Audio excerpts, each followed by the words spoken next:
So we should, they, yes, that's what I'm thinking. Now this is the big reveal, okay? This is kind of exciting. I think that really using last year's work that we did on the student experience and what we know about the focus group and thinking about what are the things that we need to do to further build the pathway. And when Angie and I had talked about that, how do we further build the pathway? And we said, well, it's integration. It's really talking about, whether it's the Johnson Scholars and the foundation scholarships that we've got, whether it's the advising alignment. Where's Teresa Dorman? She's coined that term. The advising alignment initiatives that we need within our colleges based on the curriculum sequencing of courses, the knowledge and the engagement that we give them, the intentionality of the programs and services and the use of technology to help them succeed. This is where we thought, this is that integration piece that we really want to build on. So the big reveal is in the center of your table, there should be a table tent. And we have them based on academic pathway tables. Is that correct, Joyce? And we have some guided discussion questions. So what we'd like for people to do is to stand up and relocate to an area of your interest or your expertise. And I'm going to let Joyce, okay, and there's a couple special tables, so I'm going to let Joyce talk about those. Thank you. Okay, before you start moving, besides the discipline levels that we have there, and we also had two special groups that we wanted to invite people to share. One is the Johnson Scholarship Table, and it's right over here where Roseanne Brandenburg is from Lake, thank you, Lake Sumter. We had a wonderful opportunity 2 years ago, I think we started, to create a unique transfer scholarship that has matching dollars from the Johnson Foundation that matches dollars raised at the college and for UCF, and it's particularly for students who are going to be in a pipeline.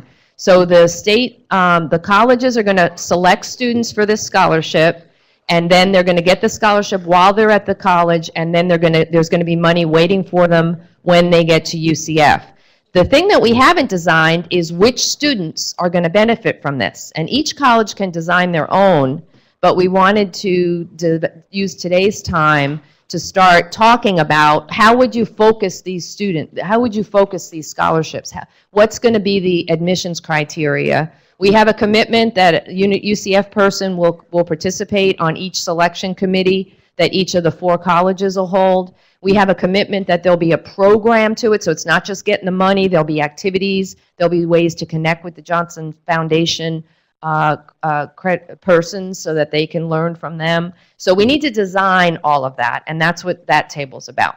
The other table is, and I don't know where it's at, it's 30 hour is right here. Okay, great, I can't see the back of it. So there's last year in Florida legislature, there was a legislation approved that requires the Florida colleges to, at 30 credit hours, determine for our AA students what is their transfer major intended and what is their university intention.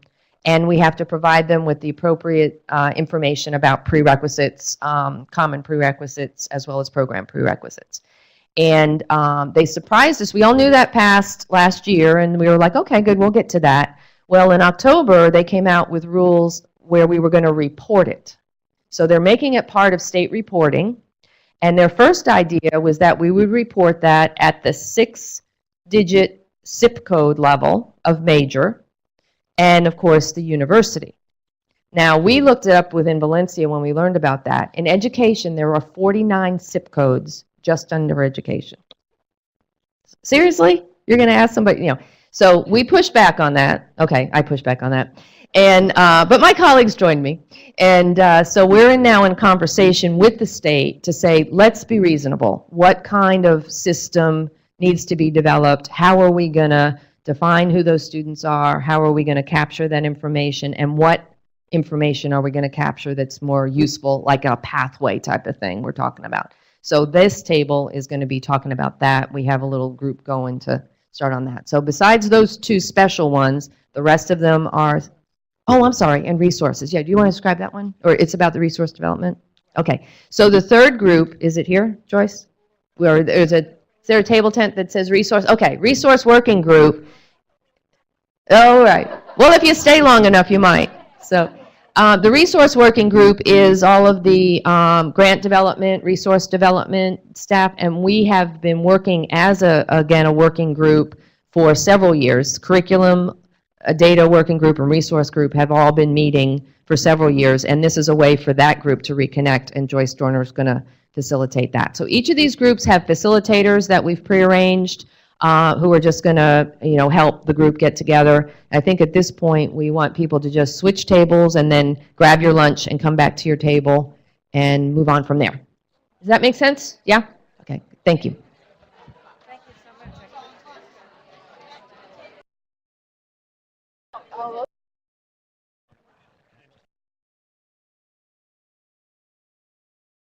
We're going to start first with the Johnson Scholarship Group. Reporting out. Are we reporting each of the questions? Oh.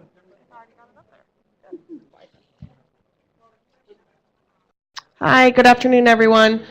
So we focused on 4 questions. Our first question was what students will benefit from the scholarship. A lot of this was outlined already in the memo of understanding, so we kind of highlighted some of those pieces there.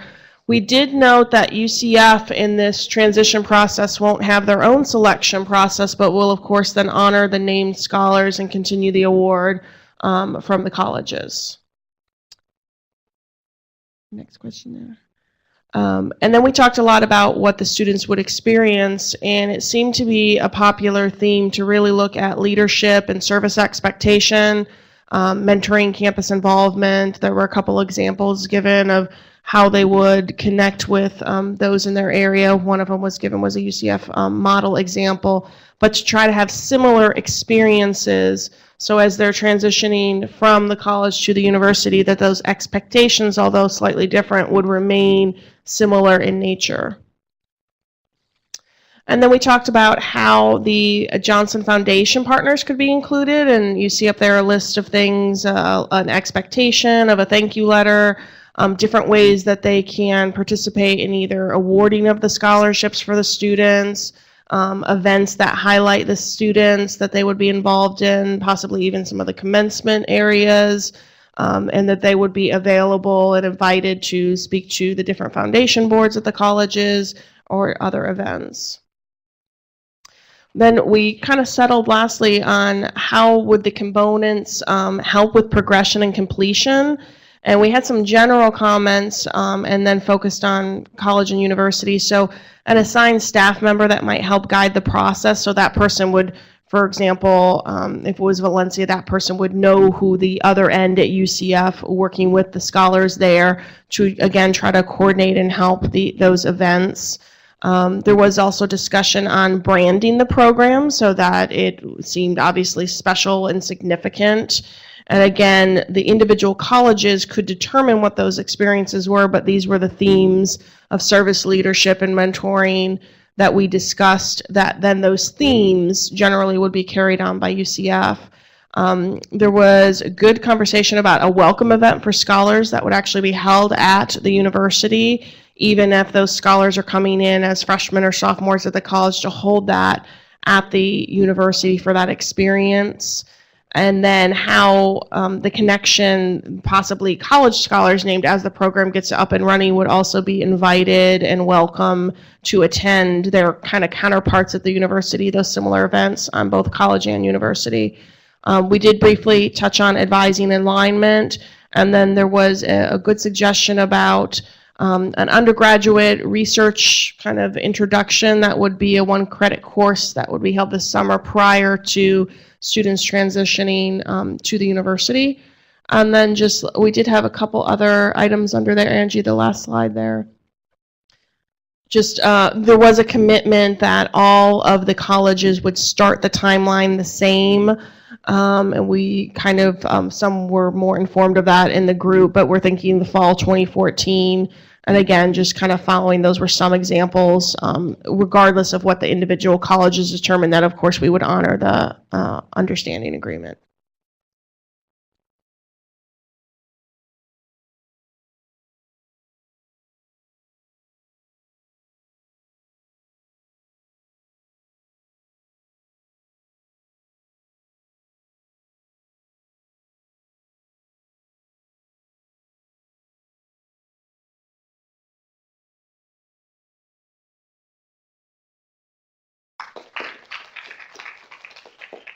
Angie, you just want to go on to resources right here.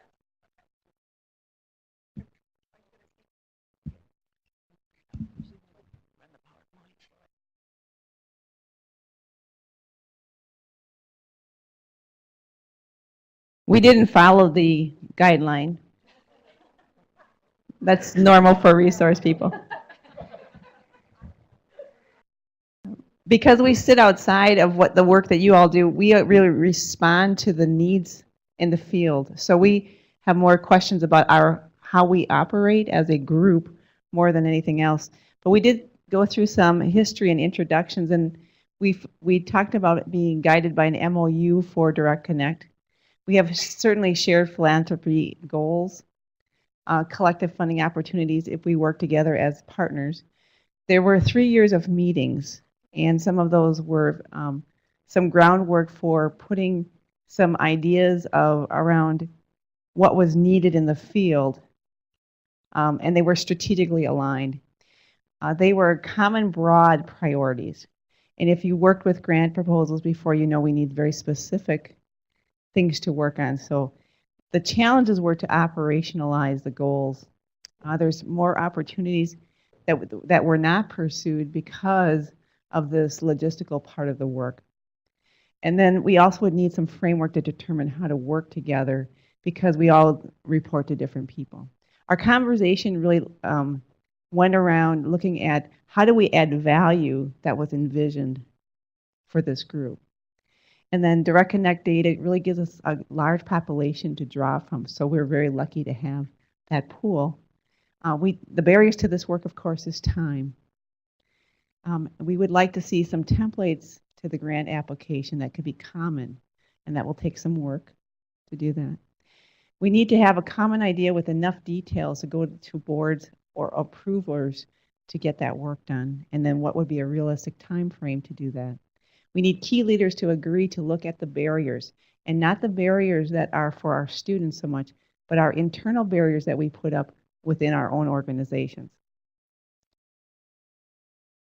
So what we would like to address in this next year is to look at who drives our work and need for priorities. Ask the people who are doing the on-the-ground work, like academic advisors or curriculum people, and actually have a visioning session to identify those areas of needs before we look for funding. And then identify the logistics of processing a grant proposal. Who's going to be the lead college or agencies, those kinds of things.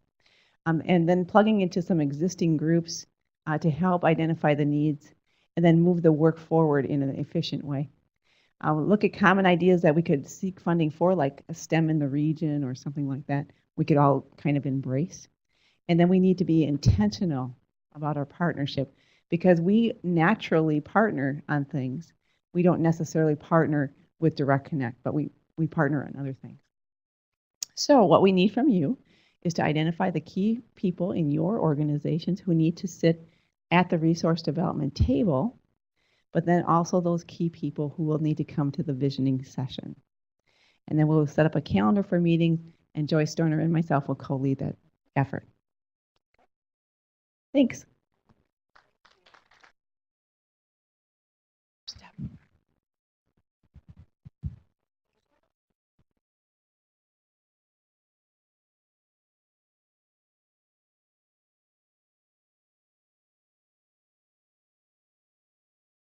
Okay, with education, what we looked at were some barriers for student success, retention, and graduation within the organization.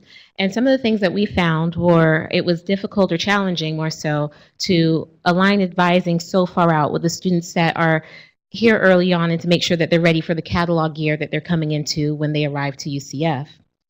Another issue that we found were students that overall self-advise and never see an advisor, which I'm sure most of us are familiar with, or they get their advising from their friends. Many of our at-risk students take classes without having a plan, which can be a challenge for advising and graduation in the future. Preparedness for content at the college level. Vice President Romano had pointed that out in her presentation with regards to when students were coming to UCF, they had mentioned that they weren't prepared for the rigor of the coursework that they were completing when they arrived to the university, so that's another issue. Overall student motivation. looking at the general AA students as undecided. And one of the challenges we saw with that is students with education or who have made the decision to go into the education major can choose to do an AA in education. By doing that, you're completing a lot of common program prerequisites that you don't have to do when you come to the university. When you come in with the general AA degree, it kind of puts you in a position where you're going to have to take additional classes. Providing tools to students before graduation that will help retain them as an education professional after graduation, self-explanatory. Aligning expectations about how to succeed in the college, such as the level of writing needed. As a teacher, you're going to be expected to write, meet with parents, so communication, doing well in your speech courses. If you're getting an A in your Composition 1 course, then your writing should really reflect that. And students are a public figure once they major in education and go into the schools, how they present themselves and their matters. So really stressing the importance of your Facebook, what do you put on there, how you dress as you go out into the school system, and how you start to do that now. Some early intervention strategies. The Brevard Direct Connect advisors have created a Direct Connect prep steps, and that helps prepare students that have chosen education as their major to know what exactly they need to do in preparation to coming to UCF. The common program prerequisites that they have to take and the general knowledge tests are listed on there, so students aren't surprised when they come to transfer orientation of what's required for them. Making students aware of hidden prerequisites that are not part of the common program prereqs. So for example, we have students, our math education majors are required to take Calc 1. If you don't take pre-calculus or trig, then you're not going to get into that course. So that would be considered almost a hidden prereq, and that's something that you should be working on while you're at the community college. Having students be aware of the need for the general knowledge test for admission. It is an admission requirement for the College of Education. Once students have completed the English Composition 1 and 2 and a college algebra or finite math course, they should be taking that exam. So very early on in their state college career, that should be done before they come to the university. Letting students know what classes will help pass the subject area tests that may not be required as part of their curriculum, such as college algebra. College algebra is a recommendation for us. They could take college algebra or finite math, but by taking college algebra, the passing rate on the subject area exam for elementary education majors is much higher. So it's in their best interest to take that exam, even though it is take that course, even though it is recommended. Try to show students what it's really like to be a teacher. It's much more than content knowledge, subject delivery. There's paperwork, testing, dealing with parents, and overall classroom management. So early experiences in the field is helpful. To have broad observation experience in schools before they really get into the education courses. And MAE 2801 is our elementary school math. College algebra should be the prerequisite for it. It actually is, but students can still take finite math and get into that course. In order to be really successful, college algebra is the course that they want to take. A dispositions checklist should be implemented to see if they have the right skills and attitudes to succeed in the profession. And the Code of Professional Conduct for education majors are posted on the College of Education website, and that is the code that all educators have to follow for the state. How we can better align ourselves with our partners. The last two questions really focused on communication, and that's really key. That's what we found in our discussion. More regular communication between advisors, such as quarterly meetings to stay up to date on any changes that may occur. Making sure that students connect with the Direct Connect advisor by the time they reach those 30 hours. And making sure the Direct Connect advisor shares information or any UCF changes with their state college advisors to make sure that everybody is on the same page. How our advisement and support programs can be designated for current and future success.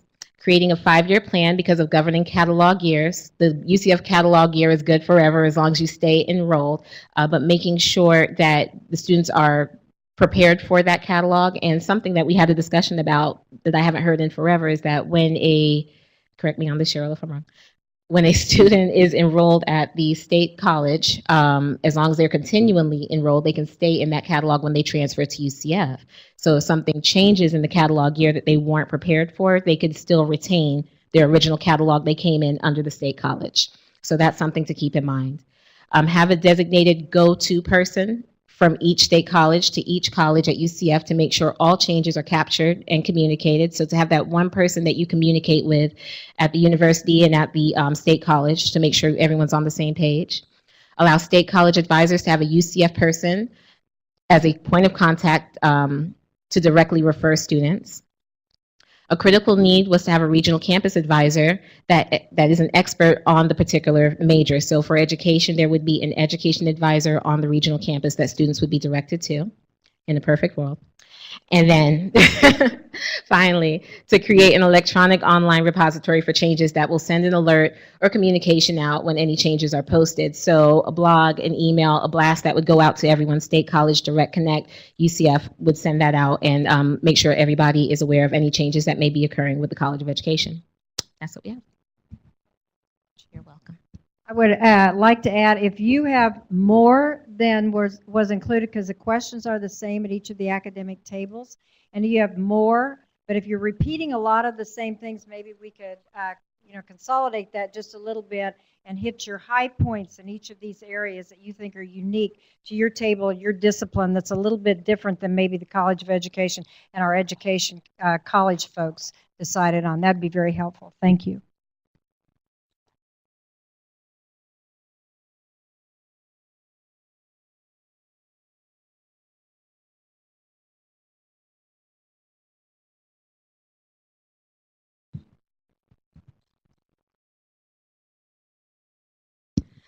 Some barriers to student success, retention, and graduation. Of course, we know students all have financial issues.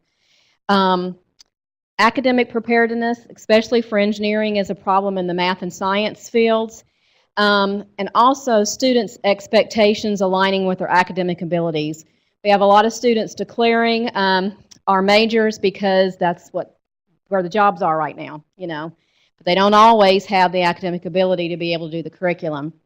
Approach to teaching, we find that a lot of students, there's a lot of difference from the community state colleges to the universities.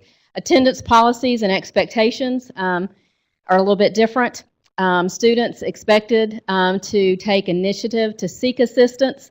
It's out there, but they have to make, the choice to go seek it out. It's not just hand delivered to them. In engineering, computer science, developing those critical thinking skills, a lot of the GEP doesn't require that, but when you get into discipline-specific classes, that's a lot of what the curriculum's about.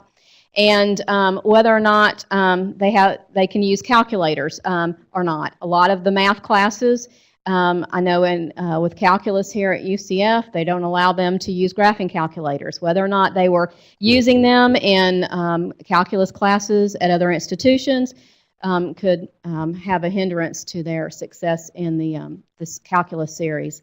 Some early intervention strategies, obviously articulated agreements for specific programs. We now have an engineering pending where we have added chemistry as a required course for the pre-engineering. So aligning those articulation agreements that we have, we're already working with Valencia to do that by the next catalog year. Possibly, I think we have one working with Seminole to make sure that chemistry is listed, because what we found is unless it's listed in the program of study, financial aid will not pay for it, and that has been kind of a barrier for some of the transfer students having all the pending requirements completed. Identifying students who are not performing well in prerequisite courses, repeating some of those prerequisite math courses to get into the calculus. If students are having to take pre-calc or algebra or trig more than one time, that might be a good indication that this might not be a good fit for them. Looking at a peer mentoring bridge program, pairing some UCF students, connecting with potential transfers so they can get an idea of the rigor of the programs of study they're looking at going into. And then we know with some transfer students transitioning to a different teaching style than what they're used to. Basically maybe having a lecture by a UCF professor sponsored at the State College, like having maybe the first lecture in the first engineering class to give them a little taste of what the teaching style is going to be. Partnership for student success, again, aligning the program for financial aid purposes for those students. Possibly looking at student organizations, combining activities. For instance, we have a lot of student chapters of professional engineering organizations, maybe students in the pre-engineering program here at Valencia or maybe Seminole, since we'll have those there, maybe having combined activities, starting a chapter there and getting those students together. basically eliminating enabling policies at some of the institutions so that students understand there's a little bit difference in consequences, those sort of things. Having a conversation as far as Direct Connect's concerned with at the State College orientation, letting them know early on the Direct Connect, and y'all may already be doing that. Also talking about that early on in the student success courses so that they're seeking out the proper advisement to transfer into these disciplines, and of course, obviously marketing that as well. Some advising support, again, some career counseling and intervention for those students that are, again, repeating those prerequisite courses. Making sure, we already mentioned that, about sharing information as far as updates to curriculum between advisors at the university and Direct Connect in the state colleges. Building those relationships. And we talked about, we already do this at our orientation, transfer shock, but maybe even talking about that at the state college orientations, about the difference of teaching styles. If you're serious about going on and getting your 4-year degree, this is some of the expectations and things that you need to be working on in order to make that transfer. And let them know that, you know, there's a lot of resources, tutoring available from what I understand at the state colleges, but when you get to the university, some of those decrease because of the number of classes that we offer university-wide.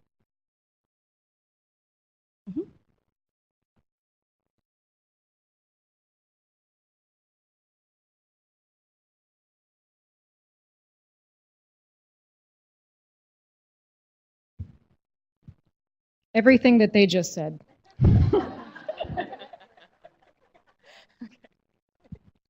So actually, there will be a lot of interesting overlap in engineering and sciences, because where we're the S&M of STEM, they're the T and the E. But we have Just keep going. What?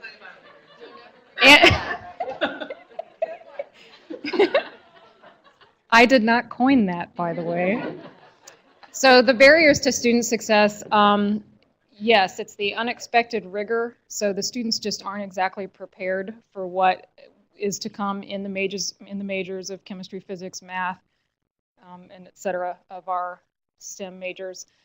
What we did recognize across the board is that the math pathway, and I've heard the math course been repeated throughout here, is that is so critical that the students are prepared with the mathematics courses. Another barrier that's possible with student success, and this is repeating, but it is so very true, is that the major is just simply not fitting with the ability. You may think that you want to be, you know, I always wanted to be an astronaut, but I really lacked the skills to be an astronaut, so maybe I shouldn't go down that path. And it's just finding that appropriate advising at the time.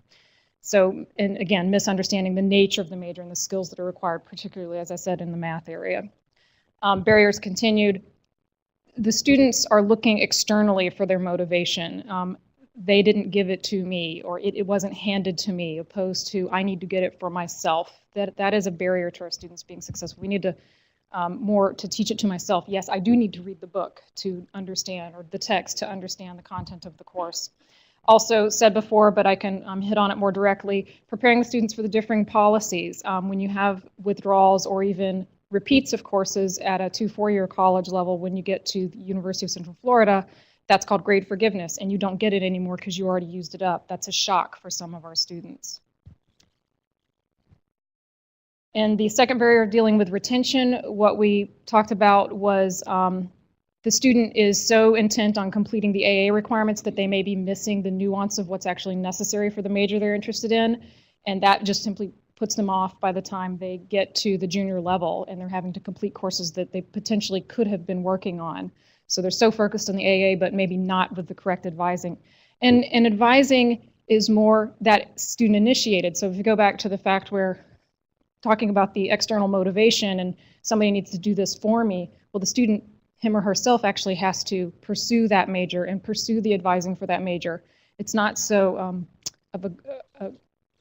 I've heard the word, now I'm just blanked in my head, intrusive advising.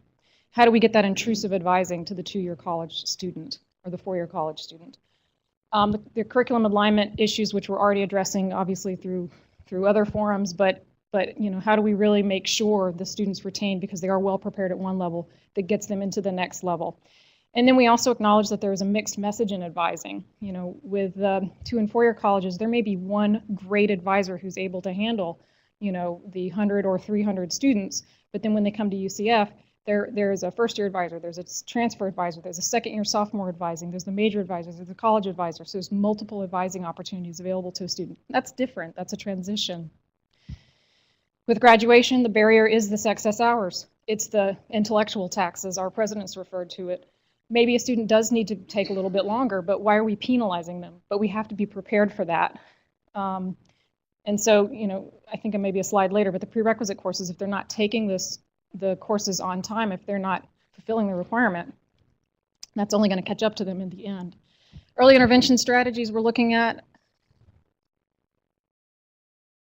If it's not the right fit, we need to point them in a different direction.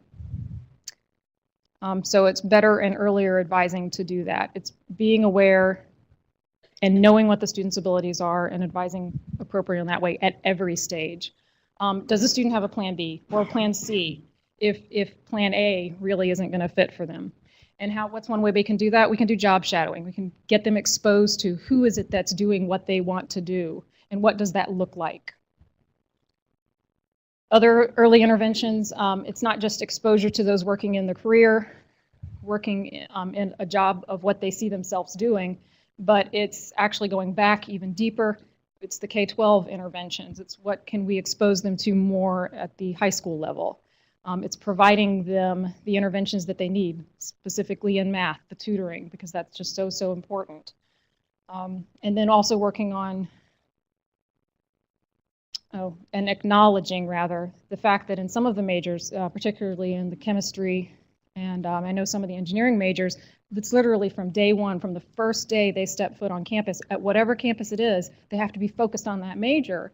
And if they're not even aware of what they want to be as a major until 30 hours, 60 hours, they've already put themselves in a deficit. So it's acknowledging that, and what can we do to have that intervention earlier.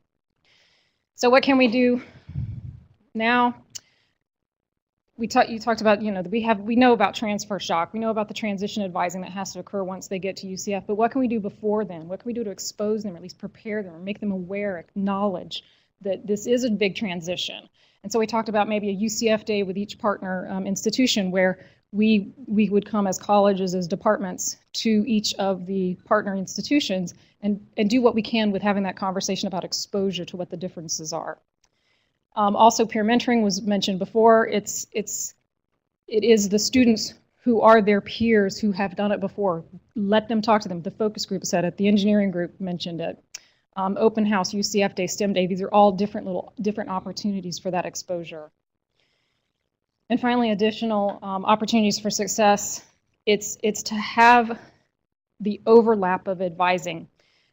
So where we're just ensuring that the message is consistent. Across what the Direct Connect advisors are doing, across what the 2-year and 4-year college advisors are doing, across what our university advisors are doing. And again, just coordinating these events to avoid the confusion, because there are so many of us who are offering advisement. One thing that we discussed at our table was trying to understand how a particular point of advising happened. And even in our trying to attempt to discuss around the table, it's like, well, I think it works this way. I believe it works this way.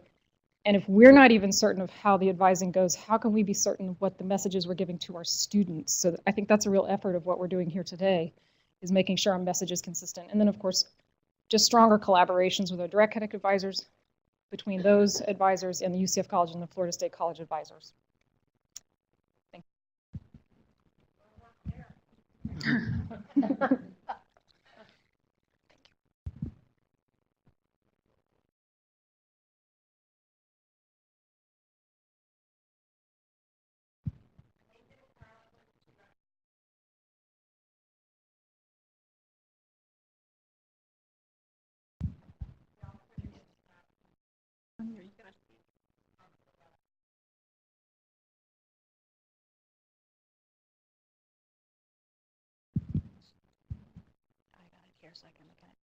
So basically, we would say everything you guys said, too.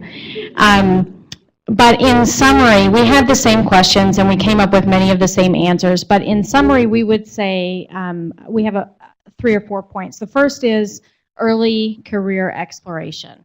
And we talked about having to make peace ourselves with the fact that students now have to choose a major basically within the first 15 hours. And we would really focus on doing work and aligning our efforts to really promote early decision making as well as early career exploration. That would need to take place, of course, at the high school and at the state college level. The decision making really needs to happen, as we said, within those first 15 or 30 hours. And often what that means is by the time the student needs to register for a spring semester, if they're a fall start. So really that means within the first 2 months of college. But we are in a reality where we need to move forward with that because that's what students are, those are the parameters around our students with financial aid guidelines and credits and excess hour overloads, et cetera.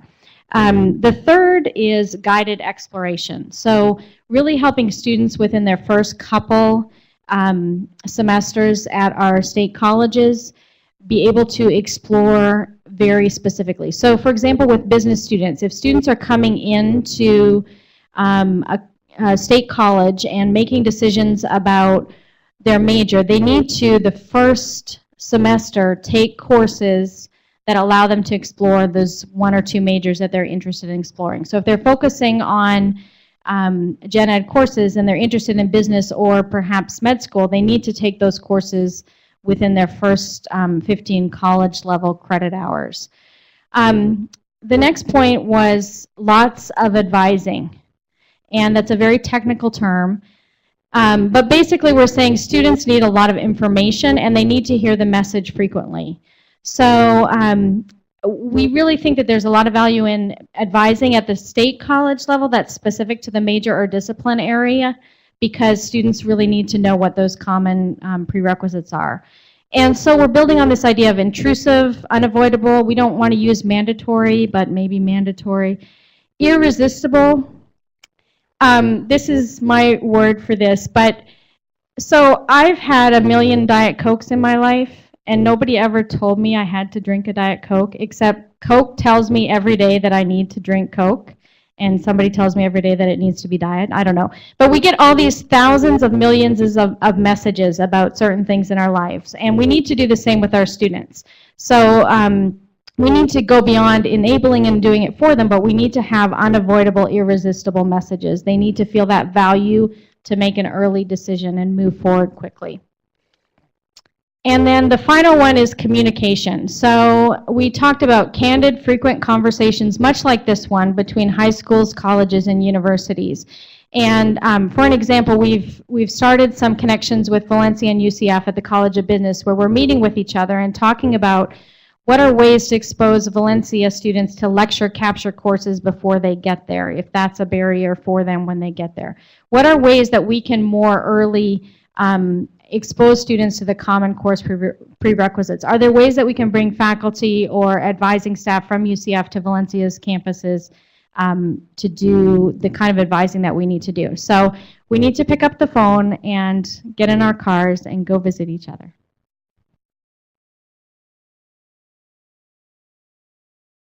Or you can read that.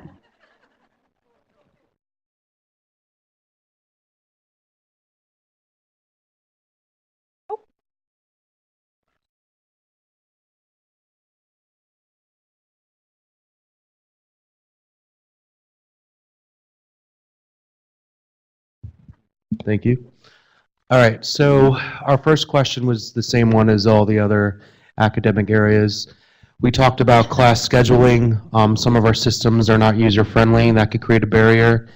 The fact that we cannot offer courses students need, perhaps because of space limitations.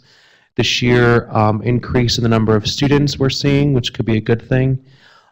Students' lack of program understanding. Financial aid laws and regulations that are having a deep impact on our work and even the way we advise students, and then lack of preparedness and resource awareness for what we have available. What are some strategies? attach UCF degree program sheets to paperwork early on in the new student orientation process, sequencing courses for example, if a student is AA General, actually have a plan of what to take and when. Embedded academic advisors that will focus on intrusive academic advising and meet with students at mandatory checkpoints, and helping the students manage unrealistic expectations and communicate that a parallel plan will be necessary. Early connection, individualized emails to the students introducing the UCF advisors, and make sure career and academic advising go hand in hand early on. How could we be better aligned as partners? Connect early, get the information from the people who have it to the students who need it. For example, we had Layla at our table from the College of Health and Public Affairs. Since she has the information on the degree program requirements for the majors within her college, actually have her come out to the Florida College System institutions and do programming and things like that. Curriculum alignment, faculty, academic deans, program directors work with UCF counterparts to address academic rigor and curriculum alignment issues. And then advising alliances, make sure the common program prerequisites are taken at the Florida College System institution before UCF. How could we, our advisement and support programs? Benchmarking, something must occur in order to progress. For example, a student to progress from sophomore year to junior year must complete XYZ in order to continue on with their education. Structured pathways that students would have ownership of, and then guaranteed admission. A lot of the students are confused, you know, they think Direct Connect is automatic and they don't have to apply, and then they get deferred because they have, you know, a lower GPA or they didn't complete the maths or Englishes, and they're confused at that. And then they're stuck in the last orientation session, and those are the students who really need more hand-holding, and so that's a challenge too. So that's it.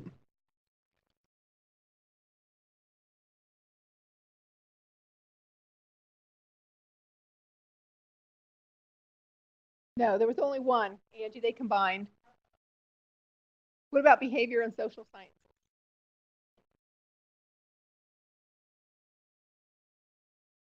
Is that the one?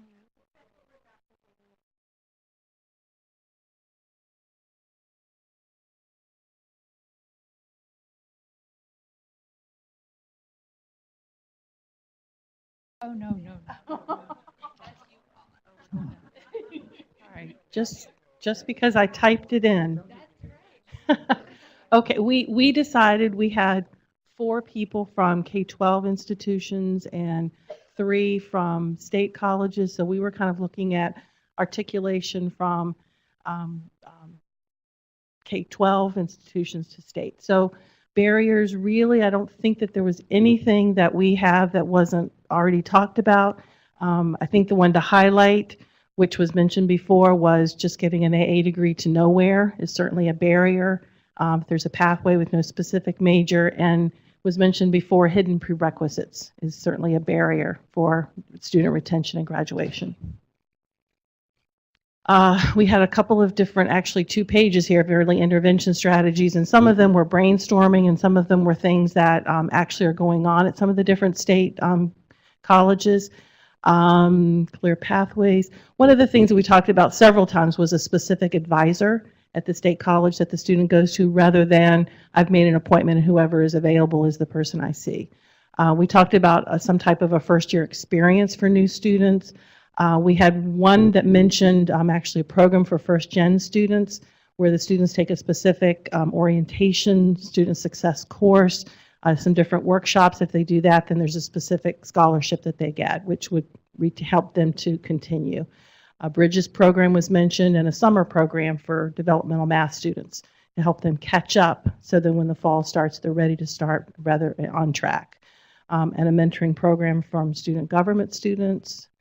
Valencia, they have an honors program. They're looking at having those honors students visit the high school to kind of talk to them about what the expectations were. The third one down there, Target Hispanic Females, we thought was very interesting. Girls would come to the state campus starting in middle school and participate in orientation activities, so that expectation of college and what the expectations were starts early. Another one, there was a certain scholarship for students staying in school, in high school, and then when they graduate, there would be a scholarship available for them. When we talked about aligning ourselves, again, we were kind of looking at aligning public education with the state college, and we were talking a lot about the community college or state college faculty articulating with the school, the K-12, whether it's the college readiness courses or I think there was a writing assignment. We were talking about the district level faculty even meeting with the state college to say, okay, these are the expectations so that I can make sure that my students are fulfilling that at the high school level. Okay. Designated advisors, we talked about that. We talked a bit about the online advising and how we don't necessarily think that's a bad thing. Having information available for the students online. And there was some discussion about a pilot program between Valencia and UCF as far as some online pathways I think that the students can look at, see what courses are they supposed to be taking and are they online. And even some predictability. If I'm not online, then what are my chances of graduating or not graduating? One of the other things that was mentioned is a pre-test or something for students to participate in before they actually declare the major. Specific pathways, we've already talked about that. And we talked a bit about limiting choices or focusing choices, and I know different ones have mentioned that. What was the terminology we used? Not optional, but there's we call it directive counseling at the high school level, but intrusive counseling. So limiting choices, but making sure that the students know what's out there.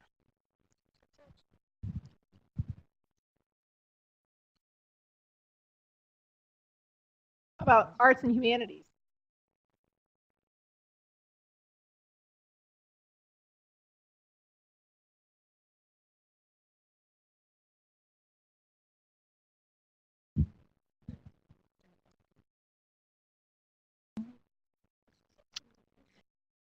A lot of the things that have been discussed, we already have put them down. Some of the things I want to highlight is one of the barriers we saw is the student preparedness in a general sense, overall sense, the emotional, social, the life challenges, balancing an integration between life and academic challenges. So that's one of the barriers that we see as many of our students are non-traditional students. Again, as many mentioned, the financial challenges of it. And something that I don't think has been mentioned is the lack of perseverance and critical thinking. A lot of our students have that lack of perseverance where they see that they're coming up to a challenge and they just walk away from it because they're so used to getting gratification, quickly with the internet, social media, that when they have to work for something and they have to actually do things for it, they kind of give up on it. The early intervention, share student success stories. I think that's part, we were discussing that. Other students need to see that other students have struggled through it, that they have been successful as they go through it. Listening to students' interests and present degree options and alternatives.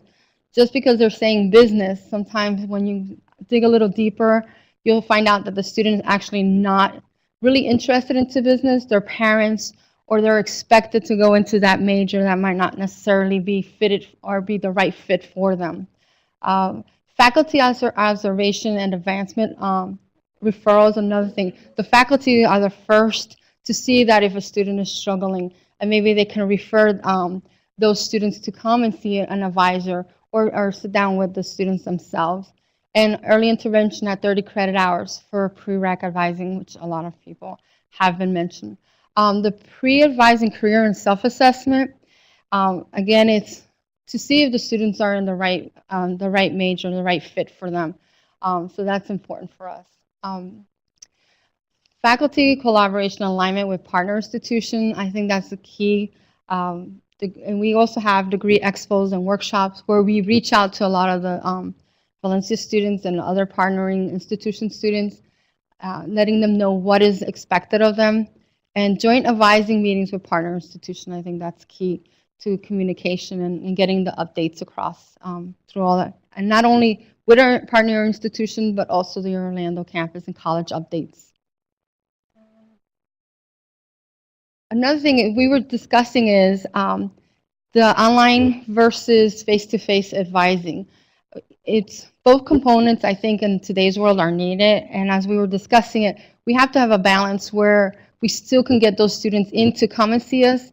And that's why we were discussing a mixed mode advising.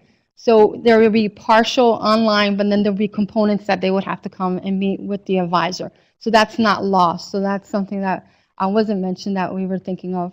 And we can do it via Skype or Adobe Connect.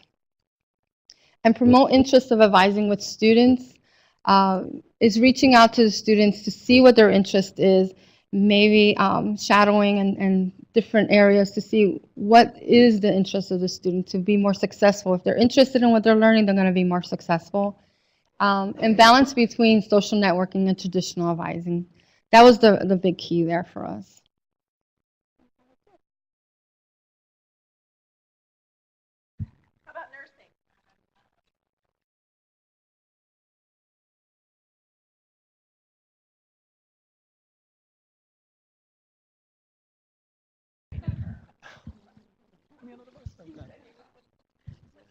Okay, so everybody's already said everything we're going to say, but I'm going to repeat it anyway because nobody wants to get done so early to have to go back to work, right? Just kidding. Okay, so the biggest barrier that we have in nursing is knowledge. So many students show up at UCF orientation and just have no clue that they're not eligible, let alone being competitive. So what we want to talk about is getting out to them, getting that knowledge out to them, collaborating more with the partner schools, going into the high schools even if necessary to reach these students before they get started, because there's so much investment that they make that if they're not successful, that investment's wasted because it doesn't translate to any other degree, especially at UCF. Part of the problem we have is that UCF is open access, so even if they're not competitive, they're being admitted even with no chance whatsoever of getting into nursing. So that's part of the problem that we deal with. And like it was said before, some of this may be that the students aren't asking, or maybe the conversation is more than some advisors want to have, but more likely it's that self-advising issue that we deal with. Early interventions, again, that's collaborating, getting out to the different regional campuses for all of the state colleges in the area. Some of the health institutes at the high schools, we've been invited out there, so that would be good to go to.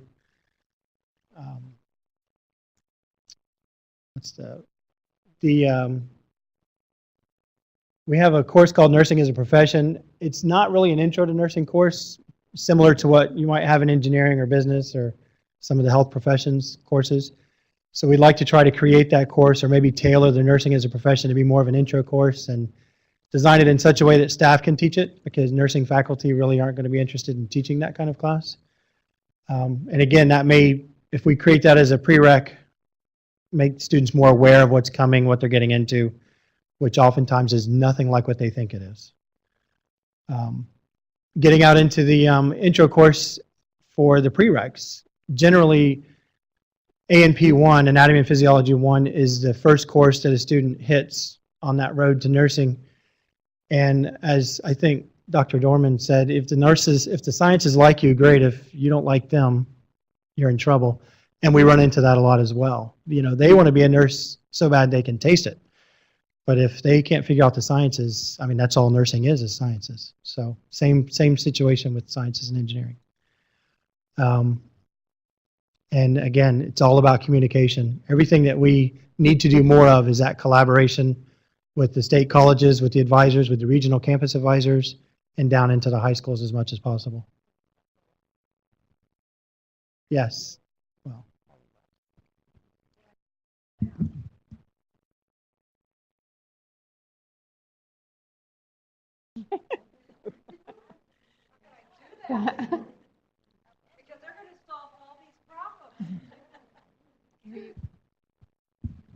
So an interesting idea is suggested. Why don't we have advising at 30 credit hours? Okay, maybe. I'm not going to talk to the slides. We have 3 points that I wanted to just on a summary level. We talked about a lot of things, but we spent a lot of time talking about how would you actually make this required. You know, it's a system design question, it's a logistical question, it's a resource in terms of people and program and how would it actually happen.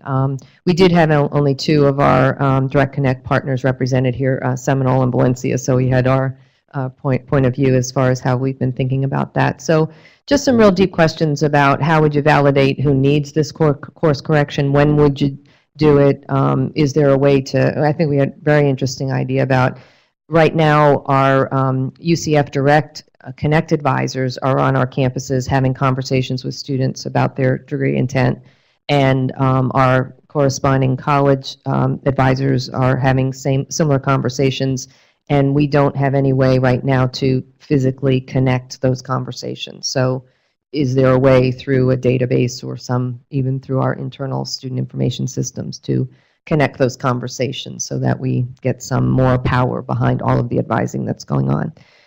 So we have to figure out how to do that logistically. And then a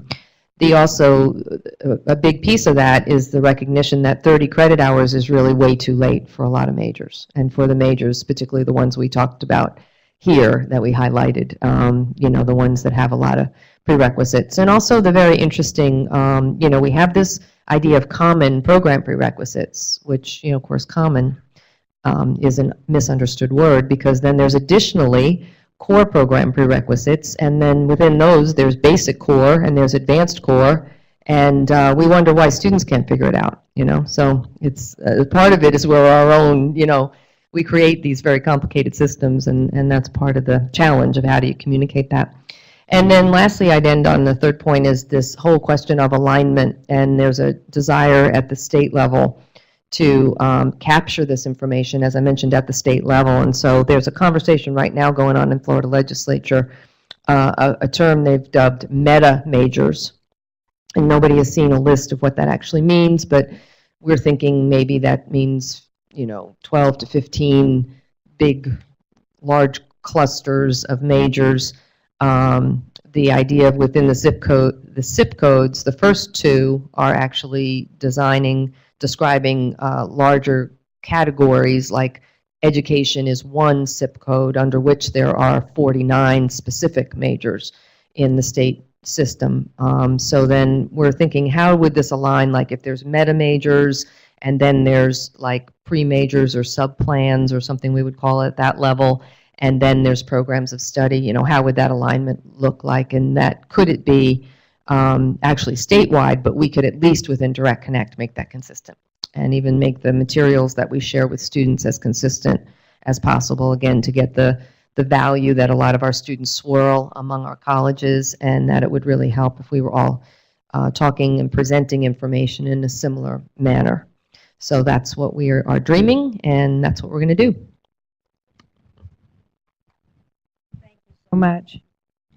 Okay, what Mike and Mike Cooney's right in the back, and he's going to help us with a lot of the logistics of today. And before we close up, I want to just say thank you to all of you for extraordinarily good work. This is what Direct Connect is all about, this partnership that brings us all together a couple times a year, and to really work on things that will impact our students and really go toward that bachelor's degree. But we're going to work on something to take all these facts and find the commonalities in all of them, and then kind of help us formulate what would the next working group look like. And it will be to integrate this advising picture. And so I think that's our next step, and just listening to all this, and you could see and hear the common theme throughout everyone. And a lot of it has to do with preparation, and a lot of times even preparation from the K-12 system before they even get to us. So that's not to put any kind of a blame anywhere. It's only to identify what we can do to take students where they are right now and make them successful. And I think that's our next step. And so be looking forward to something either on our website. It'll be an email out to all of you that have attended, and to a lot of other folks who were not able to make it today. And they will receive something, and then we'll decide, what kind of a working group does this look like. And it will, I'm pretty sure, involve many of the academic advising units that are that are here today. I think that's where we've got to kind of step into the into the work and go another level now as far as the integrating of all of this. And I appreciate everything you've done. You guys have just been marvelous today. As you can see, Joyce is going to close here in a second, but you did everything in the time frame, and that never happens. So thank you very much. Thank you, Angie.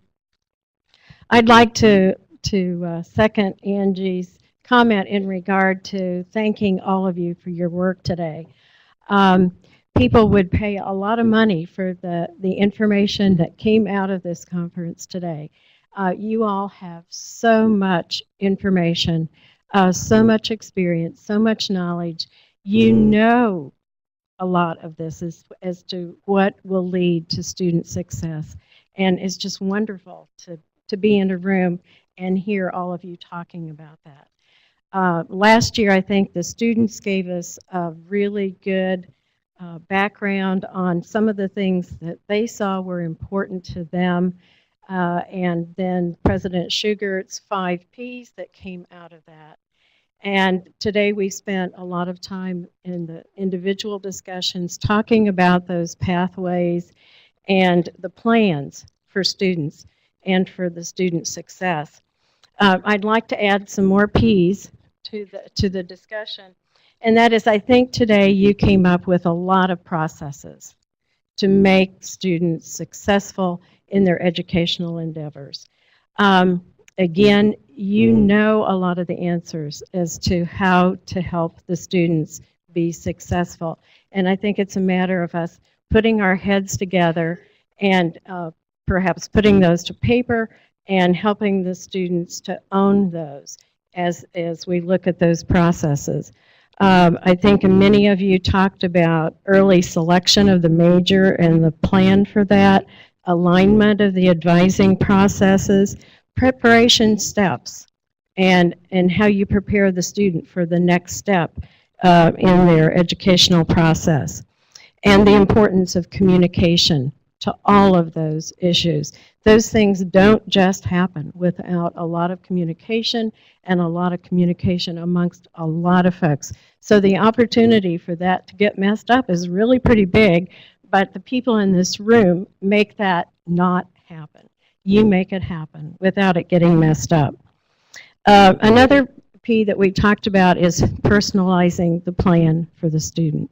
How do we really get the student excited, engaged, enthused, and own their plan? That's a continuing challenge for us because we know students' lives change every day, and what they're experiencing changes every day. But I think I love the Coke analogy. If we could get students to come to a point where they say, I know I need advising, I just have to figure out when I need it. But my advisor tells me I need it here, here, here, and here. And so I know there's a lot of challenges to getting the students to own their plan, but the people in this room have given a lot of ideas today as to how that can happen. And I'll look forward to hearing how people implement those plans. Needless to say, the person continues to be so important to this process. It's wonderful to have so many advisors here today and folks that are working directly with students every day. And I don't think we can ever underestimate the importance of those folks and the impact that those folks have on the lives of our students and the ultimate success of our students. And lastly, I'd like to go back to our first speaker this morning that asked the question about predictions. You know, what's going to happen in the future? Are students going to be different? And gosh, we've spent a lot of time talking about the student of today and how to make them successful. But it's a challenge for all of us to be thinking ahead. We're still trying to solve the problems of today and the issues of today, but we know the student population is going to change. And how do we prepare as a group? There's no better group in this country than this group right here to prepare for those changes in the student population. And so I look forward to working with you as we move forward to try to determine how to best work with and to deal with the student changes of the future. Lastly, I'd like to continue with thanking some folks for today and the input that they had to planning today's conference. As Dr. McGee said, we want to thank all of you that are here for what you do every day. And I think first and foremost, thank you to every one of you. And I think you need to applaud each other for all that you do.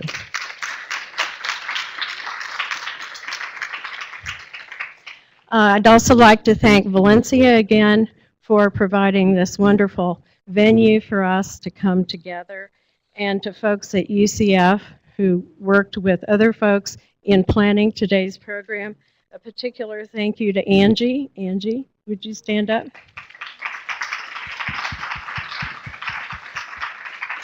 And Cindy Kirk, her assistant. Is Cindy still here? Oh, good. Mike Cooney, who still has a lot of work to do after today. And to Joyce Romano, who, without her input and help, I don't know that we would ever get all of these conferences put together. So thank you so much, Joyce. Pam Cavanaugh, Director of Advising at UCF. And last but not least, my savior, Eric. Thank you, Eric. Thank you again so much for coming. Look forward to hearing the progress of the various groups and discussions and what comes forward from those, and to seeing you next year. Bye-bye.